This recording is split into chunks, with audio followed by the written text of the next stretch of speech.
The hall smelled of pine smoke and melted candle wax, and Willa had told herself, 3 times now, that the trembling in her hands was only the cold. It was not the cold. She stood near the back of the great stone hall, where the firelight barely reached, holding the edges of her cloak together, as if the wool could hold her whole body steady.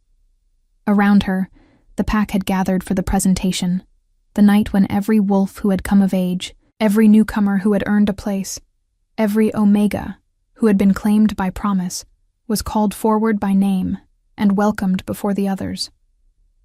Banners hung from the rafters, the old colors of the Hallowmere pack, gray and deep green, stitched with the running wolf that had marked this territory for longer than anyone living could remember. Willa had sewn her own dress for tonight. It was simple, pale linen dyed with crushed elderberries, until it took on the color of dusk, and she had stayed up 3 nights finishing the hem by firelight, because her fingers were better with thread than her tongue was with words. She had imagined more than once the moment Edric would say her name. She had imagined his hand finding hers in front of the whole hall, the way he'd promised her in the dark of the orchard 2 months ago, the way he'd promised when he said no one else mattered, that her name would be spoken beside his before the pack, before the first snow came. The first snow had come 3 days ago. Tonight was the night. She watched him now across the hall, golden-haired and broad-shouldered, laughing at something his cousin had said, a cup of mulled wine loose in his hand. He had not looked at her once since she'd arrived. She told herself that was only nerves. She told herself a great many things, standing there in her elderberry dress, and most of them were lies she'd built herself out of hope, because hope was cheap and she had so little else. The pack elder, an old wolf named Garrow with a voice like gravel dragged over stone, began to call the names. One by one, young wolves stepped forward, were welcomed, were embraced by kin and pack alike. Willa's chest tightened with every name that wasn't hers. She watched the Omegas before her receive their promises, watched mates step forward to claim the bond before witnesses, watched the hall erupt in the low, howling cheer that the pack used instead of applause. Then Garrow called Edric's name. Willa's spine straightened, her hands unclenched from the cloak. This was it. This was the moment she'd sewn 3 nights for. Edric stepped into the firelight, and for one heartbeat, his eyes did find hers across the hall, and something in her chest loosened in relief. Then he turned, and he reached for someone else's hand. Sable Ashworth, the daughter of the pack's second in command, dressed in deep burgundy silk that had never seen the inside of a poor woman's sewing basket. Edric lifted her hand to his lips, right there before Garrow, before the elders, before the whole gathered pack, and said the words that should have been Willa's. I choose this bond. Before pack and fire, I claim her. The hall did not go silent so much as it seemed to tilt, every face turning, some toward the new couple in delight, a few, fewer, but Willa felt each one like a brand. Toward her, in the back, in her elderberry dress, with her hands now pressed flat against her stomach, as if she could hold herself together by force alone. Someone laughed. Not loudly, just a low, ugly chuckle near the front, quickly hushed, but she heard it, and she heard the words that followed it, passed wolf to wolf like a coal nobody wanted to be caught holding. The tree girl. Did she really think? She had heard that name before. The tree girl. It was what they called her. Not unkindly at first. Back when she'd started planting saplings around the crumbling cabin at the edge of Packland that nobody else had wanted. An Omega, with no great lineage, no impressive scent, no particular gift the pack valued. What else was she meant to do with her hands but dig holes in frozen ground and put living things into them? The pack found it strange. Some found it pitiable. Lately, watching her devotion to Edric, some had simply found it funny, a woman planting a future with a man who clearly had no intention of staying to see it grow. Garrow cleared his throat, the ritual continuing around her, indifferent to the way her whole world had just rearranged itself into rubble. Willa understood, with the particular clarity that came only in the worst moments, that she could do one of two things. She could let her knees give out, let the tears come, let the pack see exactly how thoroughly she had been broken in front of them, or she could leave. She chose the second thing, because it was the only thing she had left to choose. She did not run. She made herself walk, spine straight, chin level, through the press of bodies near the back of the hall, past wolves who looked away rather than meet her eyes, past the cousin who had been laughing with Edric only minutes before. She felt Sable's burgundy silk like a separate kind of cold against her skin, even though she never came near it. She made it almost to the great doors, before a hand, not Edric's, caught the air near her elbow, not touching, just close enough to make her stop. Leaving so soon? The voice belonged to a wolf she didn't recognize, dark-haired, quick smile, the kind of charm that came too easily to men who'd never had to earn anything. He wasn't Pack. She knew every face in Hallowmere, and this wasn't one of them. Beside him stood another stranger, broader, blunter, the kind of man who looked like he enjoyed a fight more than he enjoyed talking his way out of one. And behind them both, half in shadow near the doorway, stood a third. Willa noticed him the way you notice the moment before a storm breaks, not because of anything he did, but because of the stillness around him. He was tall in a way that made the doorway seem smaller, dark hair bound back in long, careful braids, a heavy fur mantle settled over leather, and old scars that said he'd survived things other wolves only told stories about. He wasn't watching the hall. He wasn't watching Edric or Sable, or the ritual still murmuring on behind them. He was watching her, not with pity. Pity was a look Willa had grown fluent in reading and rejecting all night. This was something else. Something that made the back of her neck prickle with a warning her wolf recognized even if her mind hadn't caught up yet. Recognition, as if he'd found something he had been looking for without knowing its shape until now. "I asked if you were leaving," the dark-haired one said again, amused, stepping slightly into her path.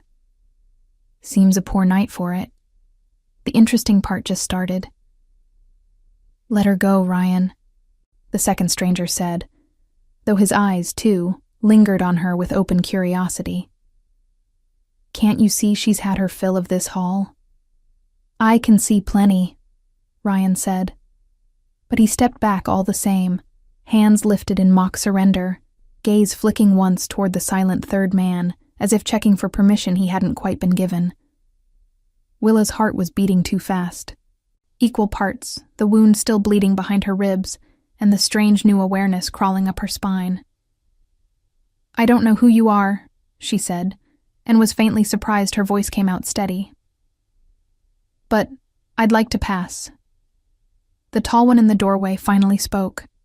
His voice was low, unhurried, the kind of voice that didn't need volume to fill a room. "You held yourself the entire walk to that door," he said, without breaking. Most wolves twice your age and standing couldn't manage that. "Should I be flattered?" Willa asked, because some stubborn ember in her refused to let the humiliation be the last thing that defined this night.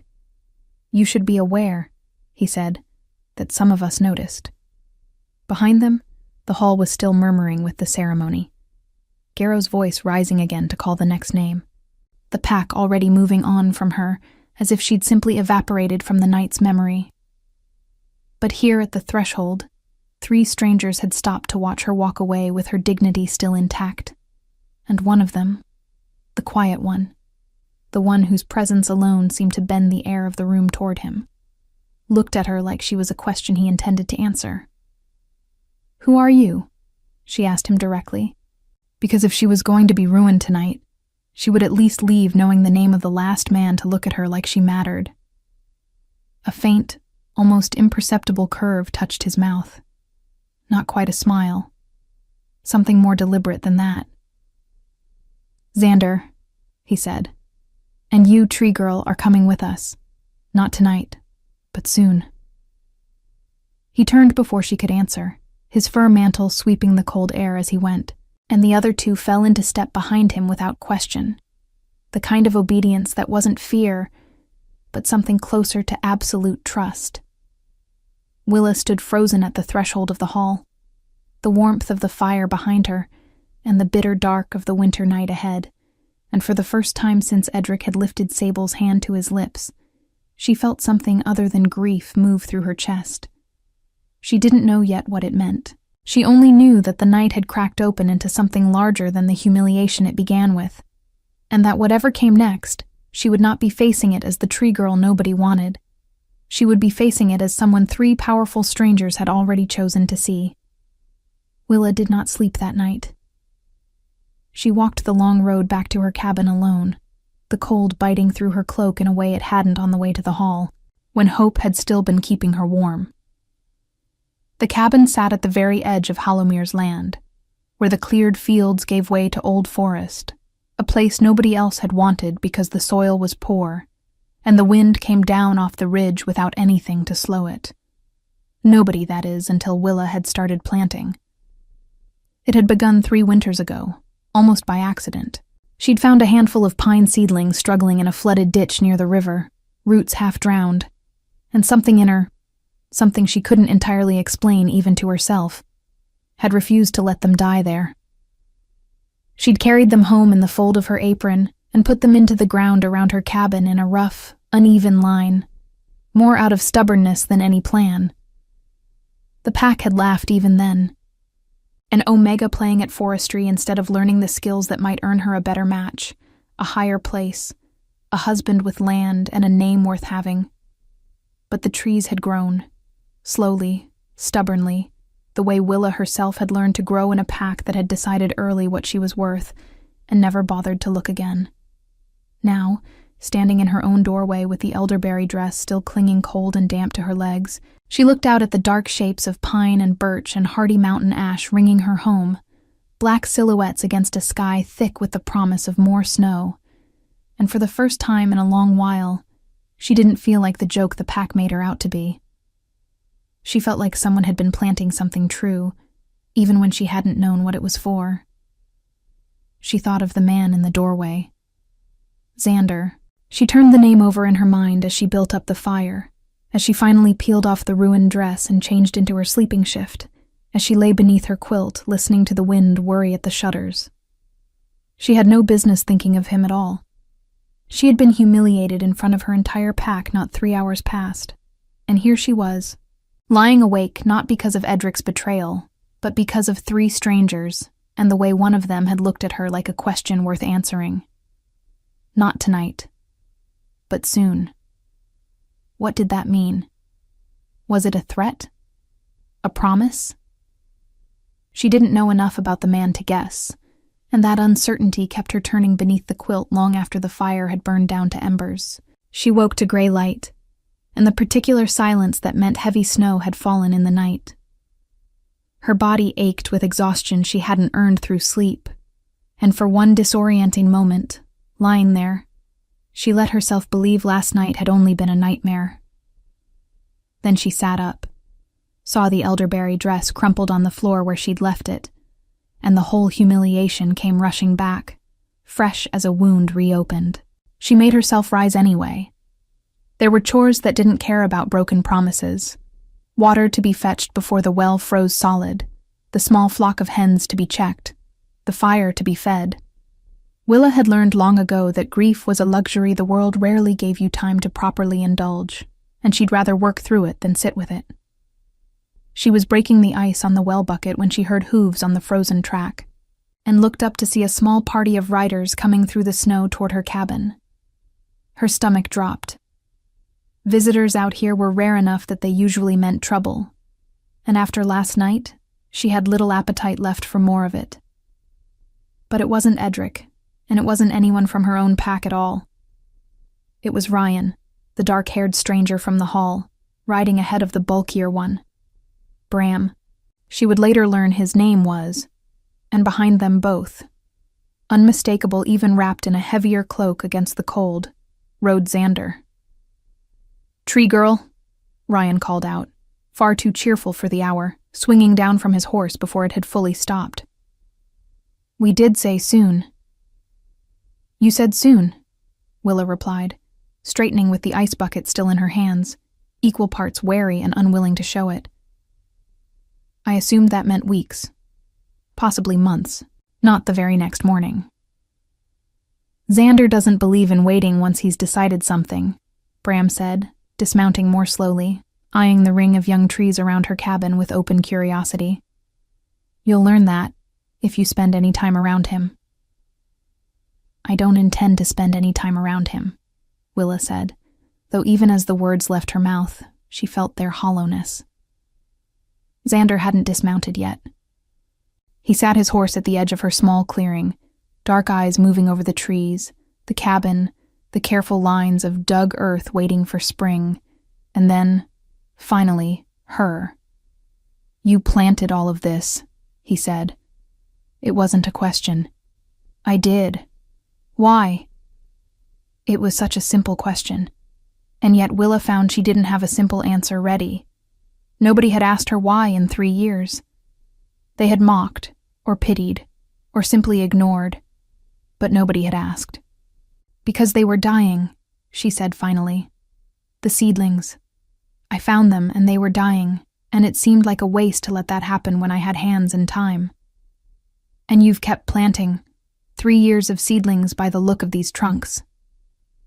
He finally swung down from his horse, and even on foot, in the gray morning light without the hall's firelight to soften him, he was an imposing figure, the kind of presence that made the cold air feel thinner.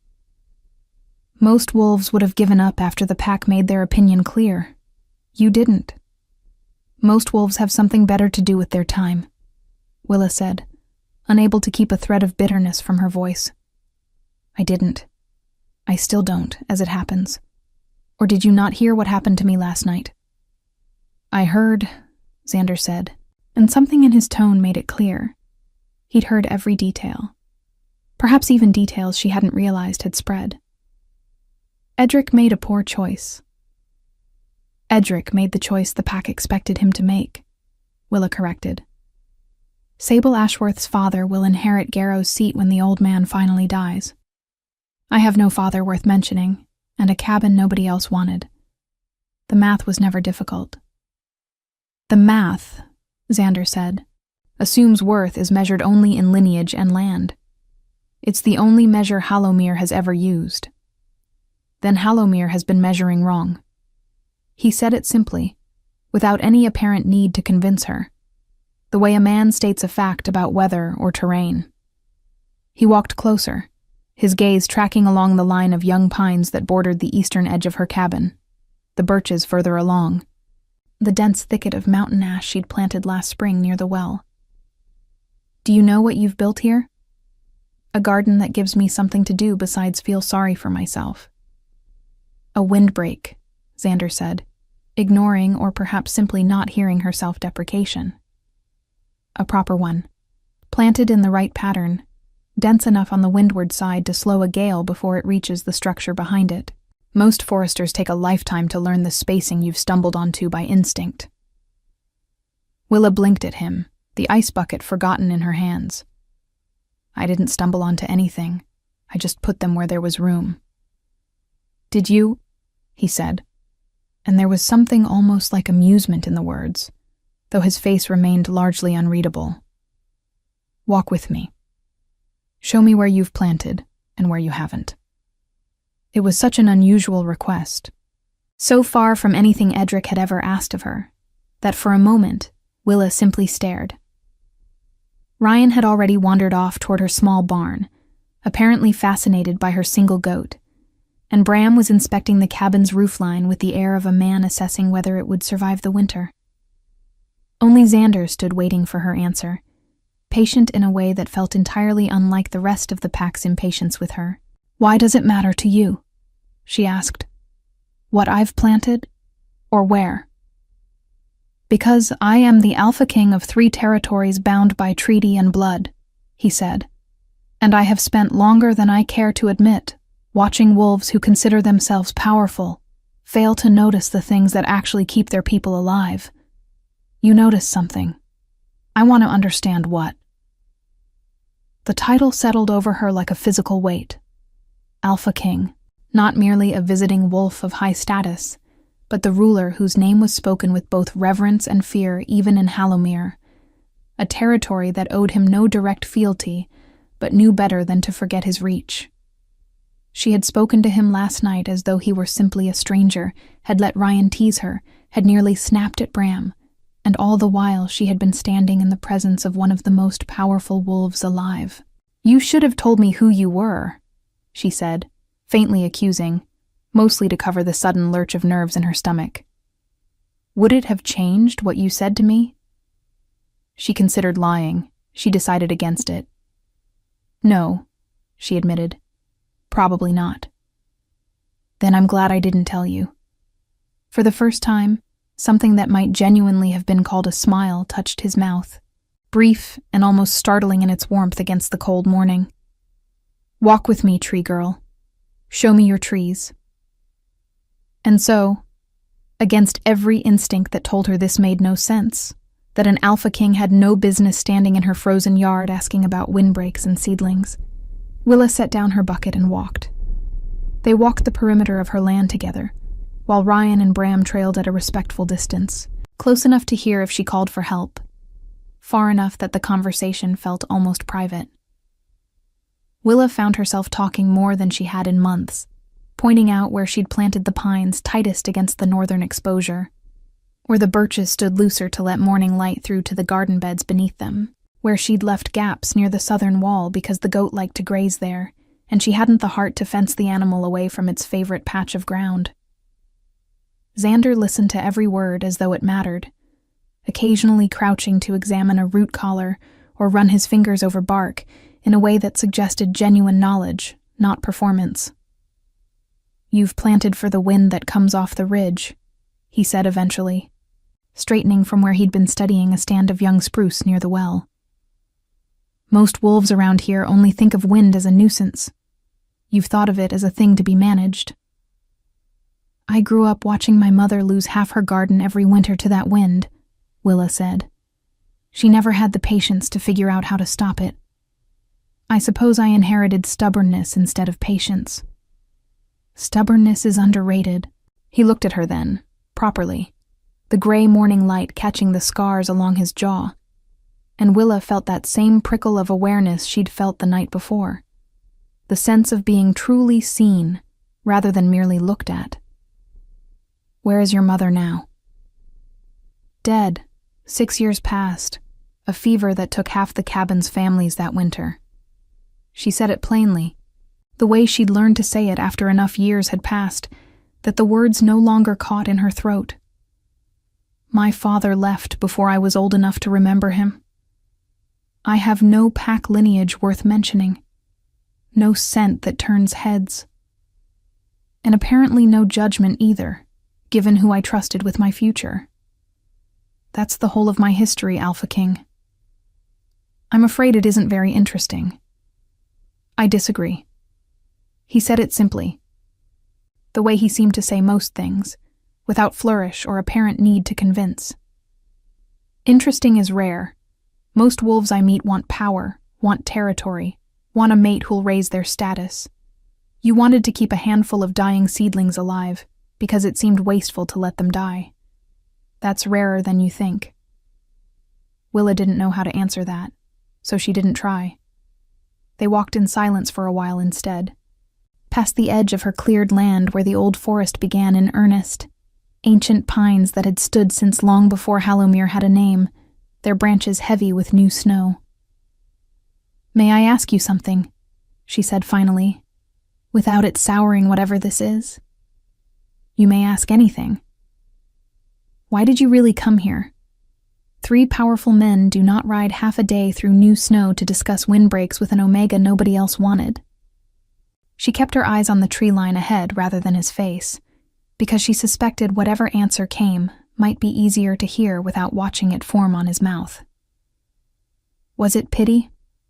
Did word of what happened last night reach you, and you decided to make some grand gesture of kindness toward the pathetic, jilted Omega?"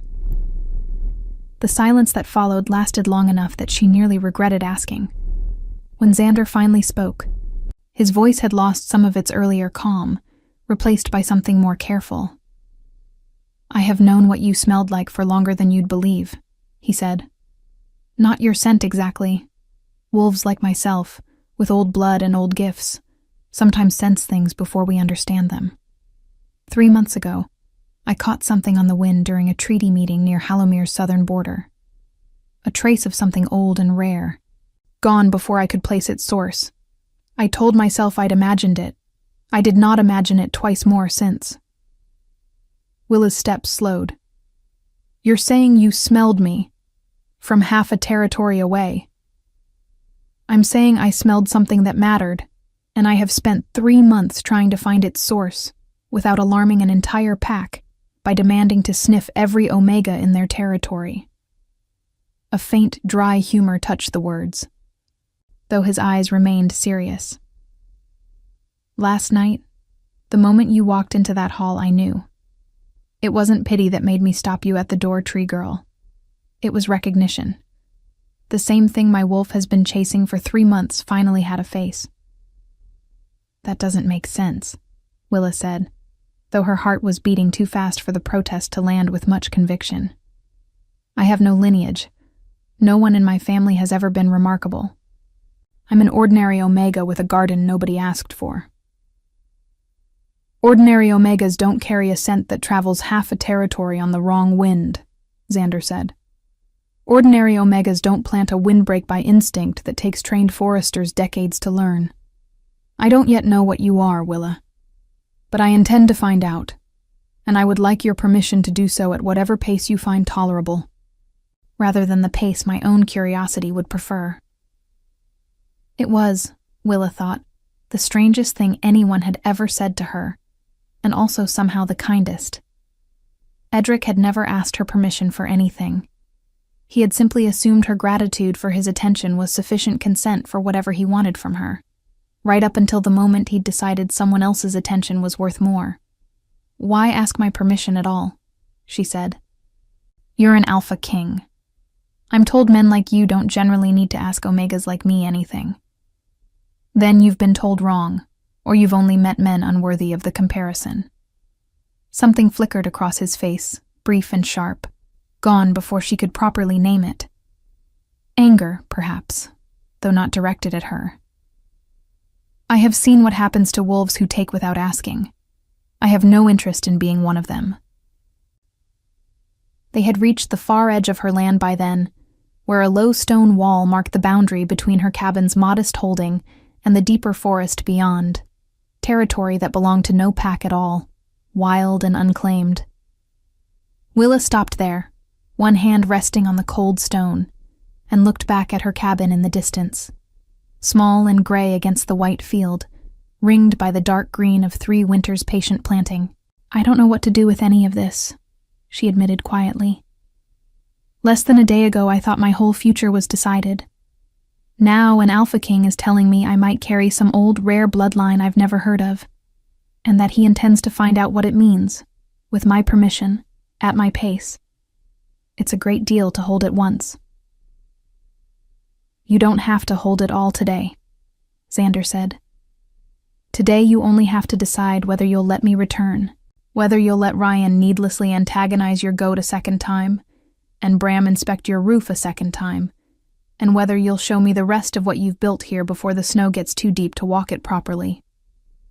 Despite everything, despite the wound Edric had left still raw beneath her ribs, Willa felt the corner of her mouth lift, the first genuine almost smile she'd managed since the previous night.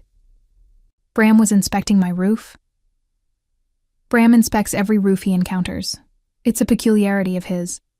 He grew up in a pack that lost 3 cabins to collapse one bad winter, and he's never quite recovered from the habit of checking. Xander's own mouth curved slightly at that, an answering warmth that made the cold morning feel briefly less cold. He'll tell you whether yours will hold through the season, if you ask him. He won't volunteer it unless you do. Bram doesn't volunteer much of anything. And Ryan? Ryan volunteers everything, whether anyone wants to hear it or not.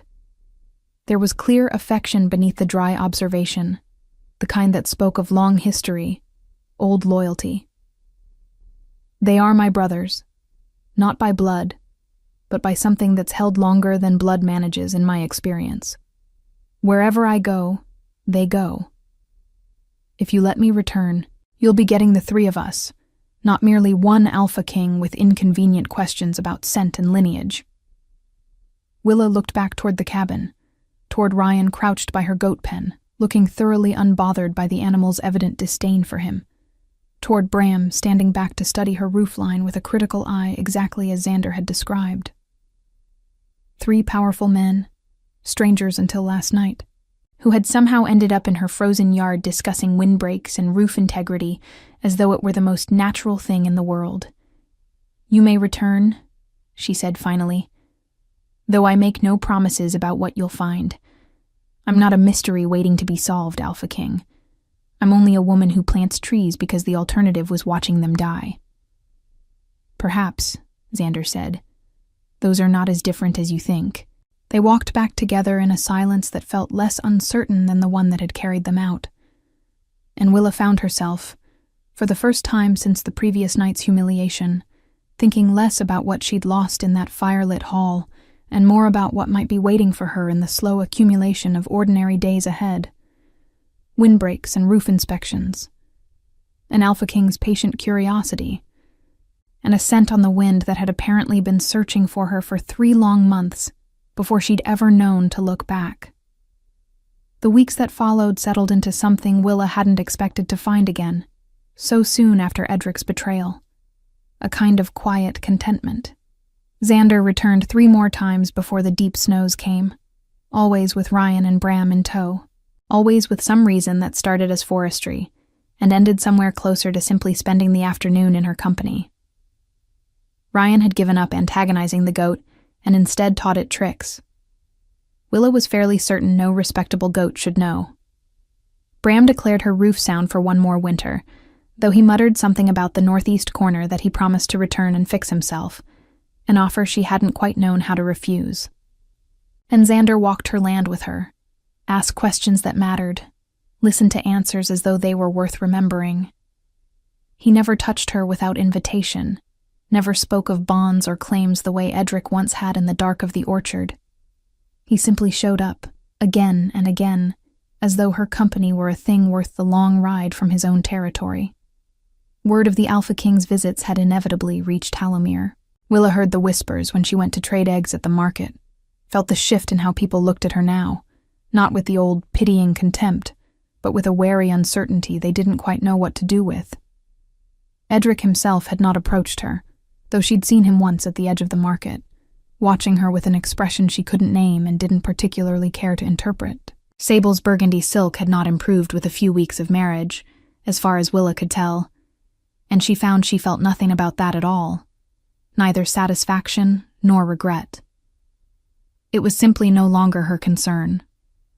What concerned her instead was the conversation she'd overheard between Garrow and one of the elders 3 days past, voices low and worried in a way that had made her slow her steps outside the meeting hall. "The signs are worse than last winter," Garrow had said. "Old Marin swears she saw wolf tracks twice the size of any pack wolves, out past the northern ridge. If the wild packs are pushing this far south already, with the storm building the way it is, you think they'll come through the gap?" "I think," Garrow had said, "that we have not properly fortified that gap in 2 generations. And I do not like what the sky looks like tonight." Willa hadn't understood at the time quite how much weight those words carried. She understood now, 3 days later, standing in her own doorway, as the wind screamed down off the ridge, with a violence she had never felt in 3 winters of watching that wind from this exact spot. The storm had come fast, faster than even Garrow's worried predictions. A wall of white that swallowed the tree line and turned midday into something approaching night. Willa had barely managed to get the goat into the barn and the hens secured before the worst of it hit, and now she stood at her window, watching her carefully planted trees bend and groan under wind that felt like it wanted to tear the whole world apart. It was during the worst of that howling that she heard the other sound beneath it. Not wind. Wolves. Not pack wolves. The howl that rose through the storm was wrong, in a way Willa's instincts recognized before her mind could properly articulate why. deeper and wilder and hungrier than anything Hallowmere's bonded wolves produced. Wild packs. The kind that lived beyond any territory's boundary, that answered to no treaty, that came south in the worst winters when the deep forest no longer offered enough to eat. Her first thought was terror, sharp and immediate. Her second thought, arriving close behind the first, was Xander. She didn't know in that moment whether he was anywhere near enough to help, whether the storm had trapped him somewhere on the road between his territory and hers, whether he even knew what was bearing down on Hallowmere's northern edge. She only knew that her own cabin sat closer to that ridge than almost any other dwelling in the territory, and that whatever was coming through the gap Garrow had spoken of would reach her long before it reached the heart of the pack's lands. She reached for the heavy iron poker by her fire, useless as it likely was against a wild wolf, and that was when she heard it. A different sound entirely. Wood groaning and shuddering as wind crashed into the dense line of pines along her northern boundary. The trees she'd planted thick and close specifically to slow the gales coming off the ridge. The trees held. She watched through the frost-edged window as the wall of wind hit her windbreak and broke apart. The worst of its violence shredded into something survivable by 3 winters of patient, stubborn planting, exactly as Xander had described that first gray morning. The wild howling, too, seemed to falter at the edge of her land, the dense thicket of trunk and branch and root, creating a barrier that even desperate, storm-driven wolves found difficult to push through cleanly. It wasn't enough on its own. Willa understood that even as relief washed through her, because the howling didn't stop, only redirected, the pack of wild wolves searching for a gap, a weaker point, a way around the unexpected obstacle in their path. She heard them moving along the edge of her planted line, snarling, frustrated, and she gripped the iron poker tighter and prayed to whatever old god still listened that the trees would hold long enough. That was when she heard hooves, and then a voice she would have known anywhere, even half swallowed by the storm. "Willa!" Xander burst through the worst of the white. Bram and Ryan close behind him, all 3 already shifted partway, fur thickening along their forearms, eyes gone sharp and gold with the wolf rising close beneath the skin. He'd come, despite the storm, despite the distance, exactly when it mattered most. "Stay inside," he shouted over the wind, already turning toward the sound of the wild pack pressing against her windbreak. "Bram, the eastern gap. Ryan, with me." "There's a thinner stretch near the well," Willa called back, refusing to simply retreat behind her door, while wolves she'd grown to care for threw themselves into danger on her account. "I left it open for the goat. If they find it, then we close it," Xander said, already moving. And Willa watched in equal parts terror and astonishment as 3 of the most powerful wolves she'd ever encountered turned their full strength toward defending a windbreak she'd planted out of nothing more than stubbornness and a refusal to let dying things die. The fight that followed lasted longer than Willa could properly track. A chaos of snarling and storm, and the occasional flash of Bram's broader shape meeting a wild wolf head-on near the well, of Ryan darting and harrying at the edges the way his quick, clever nature suited him for, of Xander himself anchoring the worst of the assault at the center of her northern line, where the wild pack pressed hardest against the gap between 2 stands of pine. It was the trees, in the end, that made the difference. The wild wolves, accustomed to open forest and clear lines of attack, found themselves tangled and slowed by 3 winters of dense, deliberate planting, forced into narrow channels where Xander and his brothers could meet them 1 or 2 at a time, instead of facing the full weight of a desperate, storm-driven pack all at once. What Willa had built without any thought of war, any thought of defense beyond keeping a little garden alive against an unkind wind, had become exactly the fortress the wild wolves could not breach. When the howling finally retreated, driven back toward the wild forest beyond the ridge, the storm itself seemed to ease in sympathy, the worst of the wind finally beginning to soften into something merely brutal instead of murderous.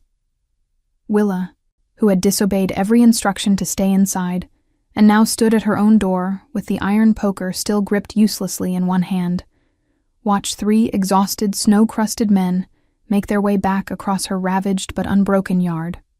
Xander reached her first, breathing hard, a shallow gash along one forearm already closing with the speed wolves healed at, and for a long moment he simply looked at her, snow melting in his dark hair, something raw and unguarded in his expression that she had not seen from him before. "Your trees held," he said. "They're just trees," Willa said, though her voice shook with everything she hadn't let herself feel until this exact moment. Relief, terror, something else entirely that she didn't yet have a name for. "They're not just trees," Xander said. "They're the reason none of us are dead tonight. The reason this entire stretch of Halomir's border didn't fall to a wild pack desperate enough to push through a winter storm." He stepped closer, close enough that she could feel the heat still radiating off him despite the cold. 3 years ago, you saved a handful of dying seedlings because it seemed wasteful to let them die. Tonight, that same stubbornness may have saved this entire territory. Behind him, Bram was already inspecting the northeast corner of her roof again, apparently unable to help himself even in the storm's aftermath, while Ryan leaned against the barn door, catching his breath and grinning despite the blood on his sleeve. "The tree girl," Ryan said, loud enough to carry, "just outfought a wild pack with landscaping. Despite everything, despite exhaustion and terror and the ache of adrenaline draining out of her all at once." Willa felt a laugh escape her, sudden and surprised and entirely real, the first true laugh she'd managed since long before that humiliating night in Garrow's Hall. "I think," she said, looking at Xander, at the trees still standing dark and triumphant against the clearing storm, "that I might need to plant a great deal more."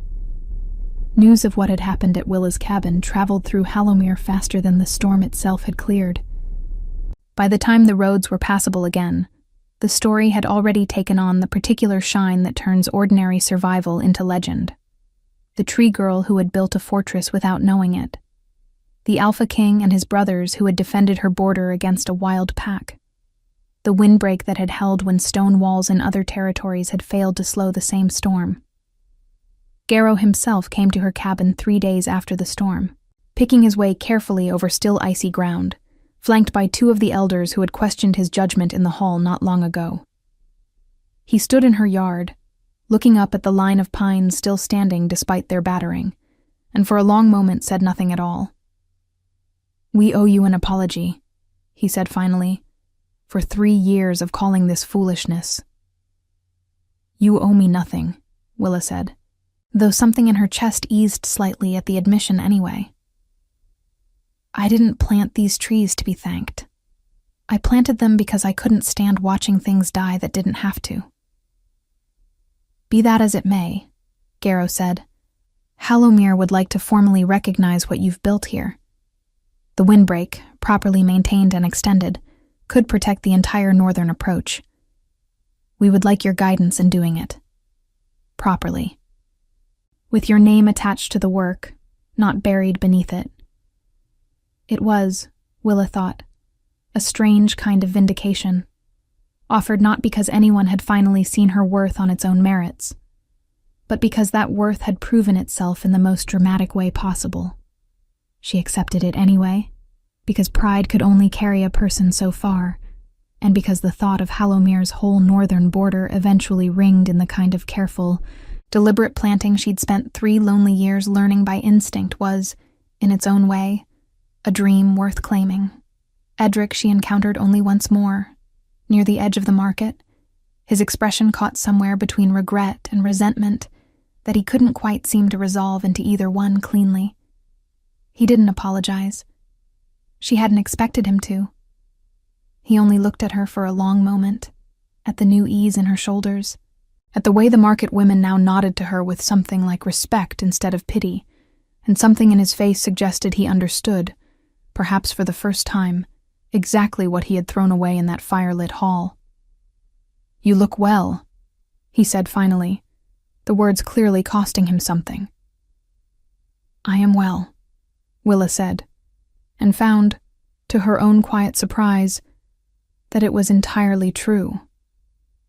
She felt no triumph in his evident regret, no satisfaction in watching him realize his mistake too late to matter.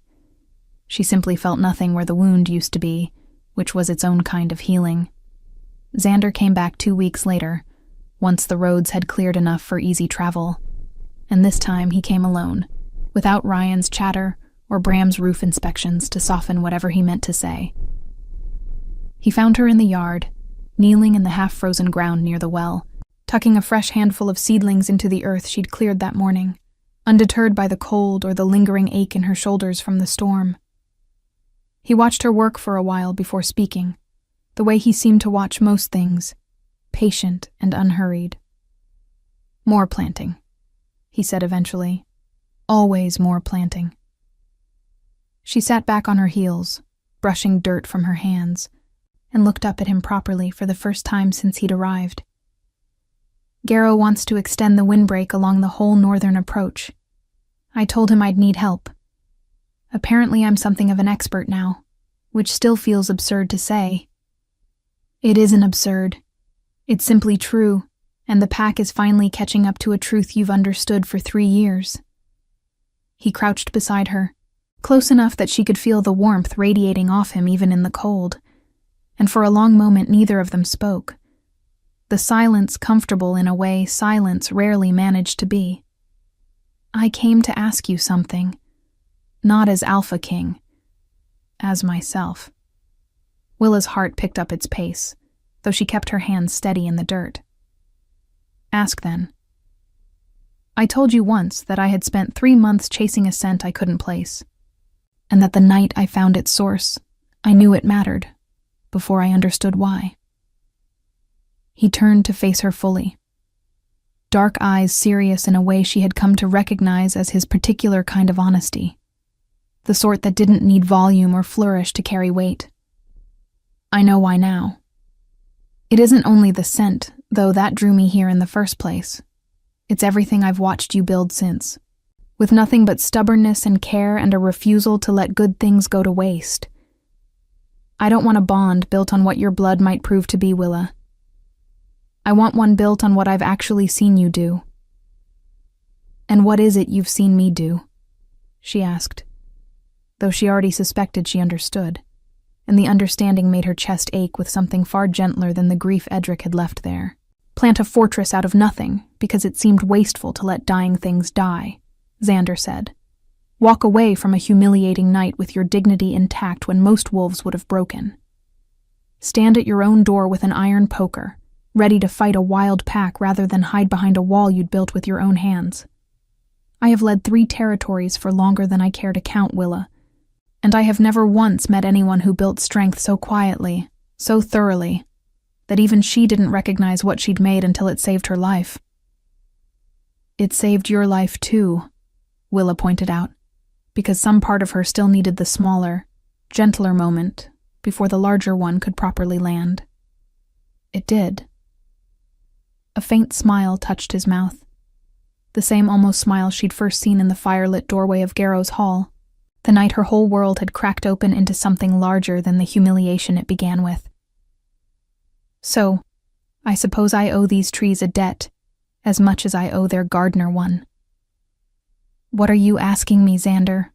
she said finally, because the question had been hanging in the cold air long enough, and some stubborn part of her had learned, over 3 patient years, that the only way through uncertainty was straight ahead. "I'm asking if you'll let me stay. Not for one afternoon, not for one storm, but properly, the way a man stays when he's found something worth staying for. I'm asking if you'll let Hallomere's northern border become a place where 2 territories meet, instead of merely touch, where your trees and my pack's strength grow into something neither of us could have built alone." He reached out then, slowly, giving her every chance to refuse, and rested his hand over hers, where it still lay half buried in the cold, dark earth. "I'm asking if you'll choose me, the way no one properly asked you to choose before." Willa looked down at his hand over hers, at the seedling she'd been planting moments before, its small roots already settling into ground that had once seemed too poor and too windswept for anything to survive in. She thought of 3 winters of stubborn, solitary work, of a humiliation that had once felt like the end of everything, of a scent on the wind that had apparently been searching for her long before she'd known to look back. "Yes," she said simply, because some answers didn't need more words than that to be entirely true. "I choose you, not because you're an Alpha King, and not because of whatever old blood you think might run in me. Because you asked, instead of assuming. Because you came back through a storm instead of waiting for fair weather. Because you saw a windbreak where everyone else saw foolishness. And you were right. Spring came slow that year, the way it always did this far north. But when it finally arrived, it found Willa's cabin transformed. The windbreak Garrow had requested stretched now along the whole northern approach, young trees standing shoulder to shoulder with the older ones she'd planted alone, a living wall that Halomir's pack tended together under her quiet, steady guidance. Bram had finally fixed that northeast corner of her roof, grumbling the entire time about wolves who let small problems become large ones. Ryan had taught the goat an entirely new repertoire of tricks that made Willa laugh more than she'd laughed in years. And in the place where Edric's broken promise had once threatened to define her entire future, there now stood something far sturdier. A bond chosen freely, built slowly, rooted as deep and patient as anything Willa had ever planted. The pack that had once mocked her for digging holes in frozen ground now sent their children to learn forestry at her side, and the territory's northern border, once its most vulnerable point, had become its strongest. Exactly as the trees she'd never stopped believing in had always promised it could be. She had come to that firelit hall as a woman everyone expected to be chosen and discarded in a single night. She left it months later as someone who had chosen for herself and built, with nothing but stubbornness and care, a fortress no storm could ever fully take from her again.